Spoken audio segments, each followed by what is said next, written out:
This is Newquay, famous for its sun, sea, sand and surf. Thousands of tourists flock to Newquay each summer to soak up the sun and enjoy the vibrant nightlife. Dubbed as the surfing capital of the UK, the RNLI Coast Guards go into overdrive as the call-outs begin to mount up in the summer months. We've been busy quite this year so far. We've had around 20 call-outs so far this year. We do approximately around 80 to 100 a year. However, one local has been saved more times than anyone else. This is the story of the man the media calls the worst sailor in the world. This is the story of Glenn Crawley. Glenn is a 55-year-old Cornishman who took up sailing after a near-fatal motorbike accident put his surfing days behind him. He is a well-known character who divides opinion amongst the Newquay community. I suppose if they go and rescue him and it affects someone else's safety, then that's when the issue starts getting a bit more complicated, isn't it? If he's going out and being irresponsible, and then someone through no fault of their own has to be rescued. So maybe it's, I don't know, maybe the Coast Guards or the RNLI would have a word with him, or whoever, and make sure that he doesn't behave so irresponsibly. I think he takes a few risks, and probably a few too many risks, you know. So, but that's the way he is. I think sometimes the lifeboats come out when they're not supposed to come out, or they have to come out if somebody calls them. But I think they can make it. Glenn could make it back in on his own. Okay, Glenn's been sailing out here for a number of years, and as you're probably aware, he's had his more than fair share of lifeboat rescues. My personal opinion is he should go away and get a bit more practice. I wouldn't take any tips off him whatsoever about sailing. He's all right, really. Yeah. He's just had a lot of bad press, I think. Oh, no, fair enough, fair play to him, but I hope he don't drown at sea. That's all I can say, do you know what I mean?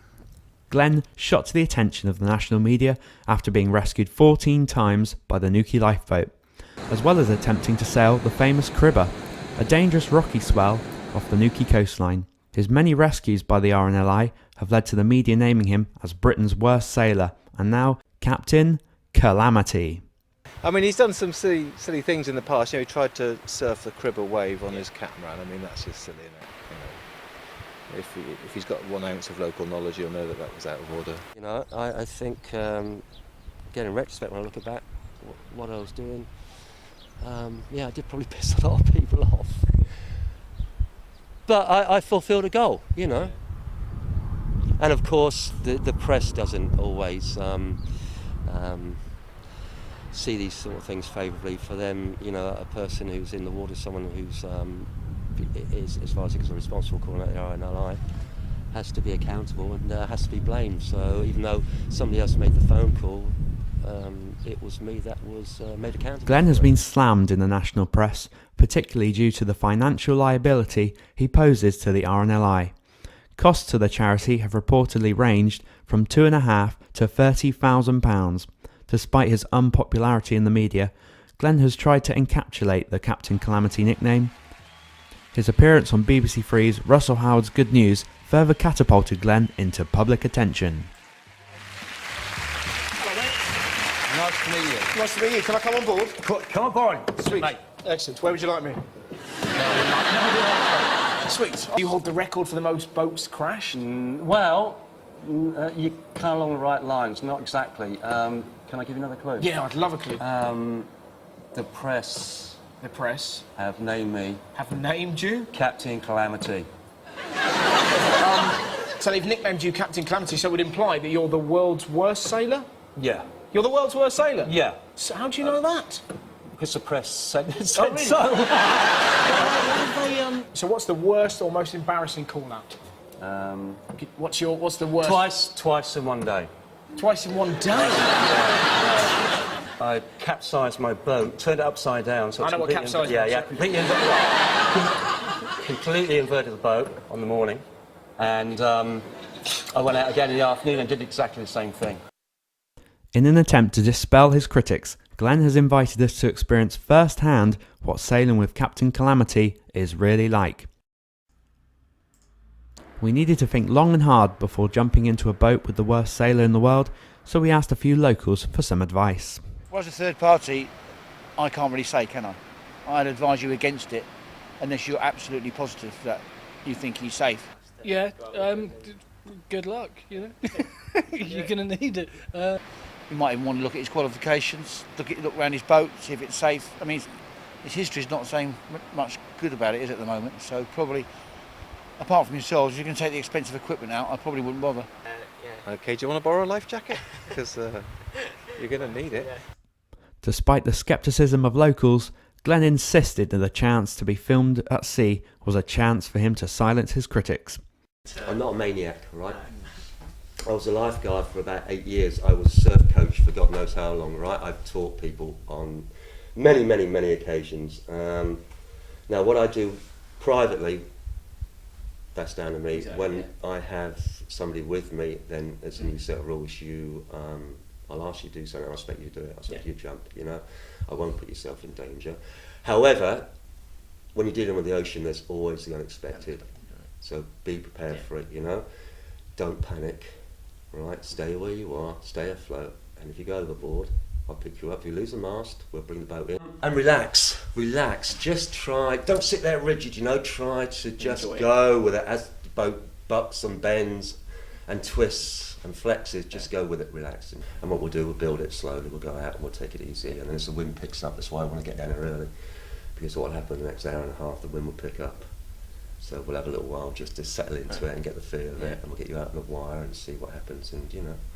And if you at any time don't feel comfortable, just go, Glenn, get me in, and I'll turn around and bring you in. It's not a problem. Right. I'm not here to scare you, all right? I'm here to educate you. And I think you go away with a different idea of what it's all about, particularly if this wind picks up 24 to 26 miles an hour. It might be a little bit more than that gusty, which is up there, you know. Up there, you know. We're working within the top 10%, so it should be fun. And if the swell picks up a little bit, we might even put her into a few waves to see how it goes, but I won't scare you. Yeah. Right, let's do it, shall we? Yeah, let's do it. Hopefully, we're in safe hands, although his track record says we're not.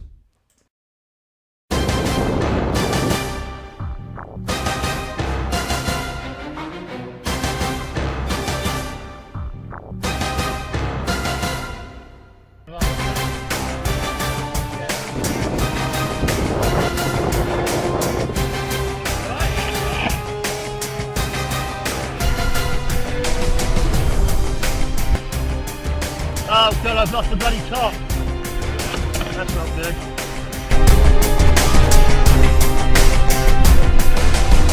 According to the press, I ain't got a stop. I don't know what stop's going on here. I'm just trying to hang on for dear life.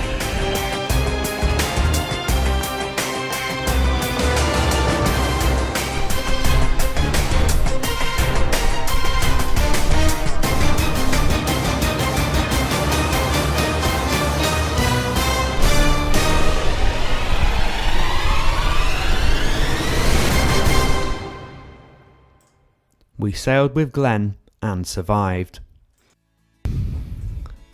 Although there were a few hairy moments out on the water for our inexperienced crew member, he had been aboard with Britain's worst sailor and lived to tell the tale.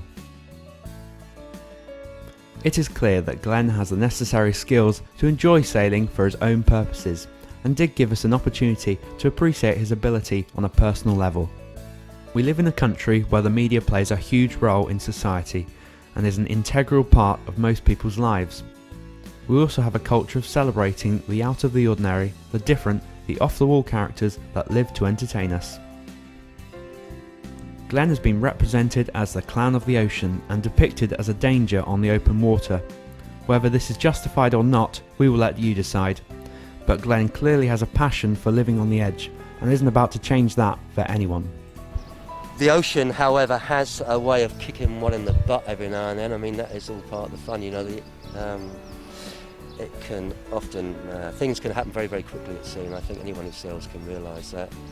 And I carry flares and I carry a mobile phone, so if I need help, I will respond, I will call for help, you know. So if there's a moral of the story, if you don't get a phone call, ignore me. Or watch me and be entertained, you know, one or the other. Just leave me alone.